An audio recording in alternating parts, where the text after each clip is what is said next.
जय श्री कृष्णा। हर हर महादेव। मैं राजेश मणि त्रिपाठी, पक्षकार कृषि जन्मभूमि में।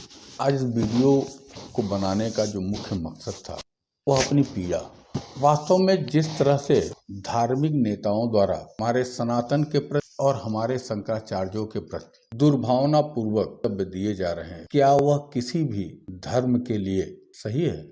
ऐसे धार्मिक नेताओं को सचेत करना चाहता हूं कि आप हमारे धार्मिक मामलों में न पड़ें, न ही हमारे पूज्य शंकराचार्यों के खिलाफ साजिश का वातावरण बनाएं, अन्यथा हमारे राष्ट्र और हमारे समाज के लिए बहुत घातक होगा। मैं जानता हूं कि मेरे लिए भी ये घातक होगा, क्योंकि यही कार्य हमारे मित्र स्वर्गीय कमलेश तिवारी कर रहे थे, जिसका परिणाम आप लोगों के सामने है कि आज जो हमारे महान शंकराचार्यों के खिलाफ विष वमन कर रहे हैं, उस मर्यादित व्यक्तित्व की छवि धूमिल करने की कोशिश कर रहे हैं, वो या उनके अनुयायी, उन्होंने हमारे सनातन के लिए क्या कहा और क्या किया, इसको लेके कुछ पीछे मैं चलना चाहूँगा।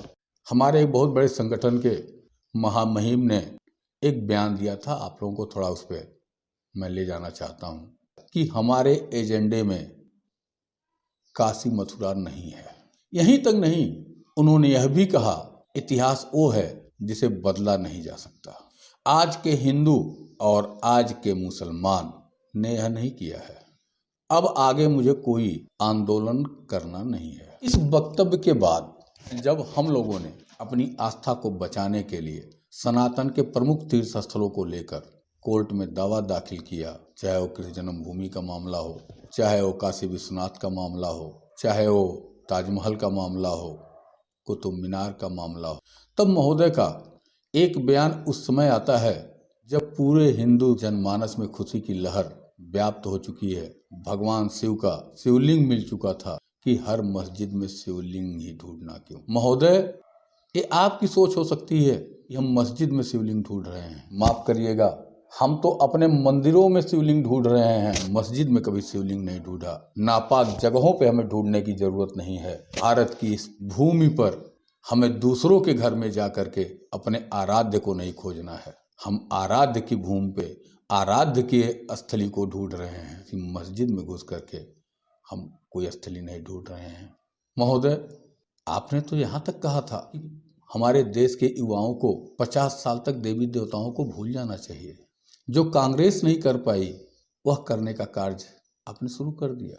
आज हिंदू समाज का आम युवक भगवान राम की 3 पुस्तों का नाम नहीं बता सकता, लेकिन मुगलों की 7 पुस्तों का नाम बता सकता है। ये इन कुछ सालों की आपके एजुकेशन पद्धति की देन है। आपका हिंदू युवा 50 साल देवी देवताओं को भूल जाए तो राम और कृष्ण को भी याद रखना शायद दुर्लभ हो जाएगा। मुझे याद है 2013 के इस वक्तव्य के बाद लोगों ने कोई विशेष टिप्पणी नहीं की थी, लेकिन ये बात हर हिंदू, हर सनातनी को चुभा था। महोदय, 2018 सितंबर का आपका वह भी बयान विवृत करना चाहता हूँ। इसमें आपने कहा कि मुसलमानों के बिना हिंदुत्व अधूरा। महोदय, एक तरफ तो आप कहते हैं कि हिंदुस्तान का हर नागरिक हिंदू है, और दूसरी तरफ आप ही कहते हैं कि मुसलमानों के बिना, माफ करिएगा, हिंदुत्व अधूरा। इसे मैं नहीं जानता कि आपको इस बात को लेकर किस संज्ञा से हम संबोधित करें। और एक चीज और नहीं समझ में आई मान्यवर, आपका कई बयानों में यह वक्तव्य आ चुका है कि यहाँ रहने वाला हर व्यक्ति हिंदू है।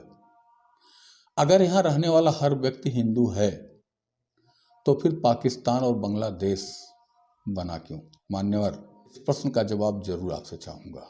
मेरी आपसे विनम्र विनती है, आपने जो बार बार कहा है कि हमारे संगठन का मूल उद्देश्य देश के सभी नागरिकों का सामाजिक बौद्धिक विकास करना उद्देश्य है, वह अनुशासन सिखाना आपका उद्देश्य है, जैसा कि आप हमेशा कहते आ रहे हैं। तो मान्यवर, इन उद्देश्यों के लिए काम करिए। सनातन और सनातन धर्म के बीच में, हिंदुत्व के बीच में टांग अड़ाने की कोशिश मत करिए, मत करिए, मत करिए। जय श्री कृष्ण।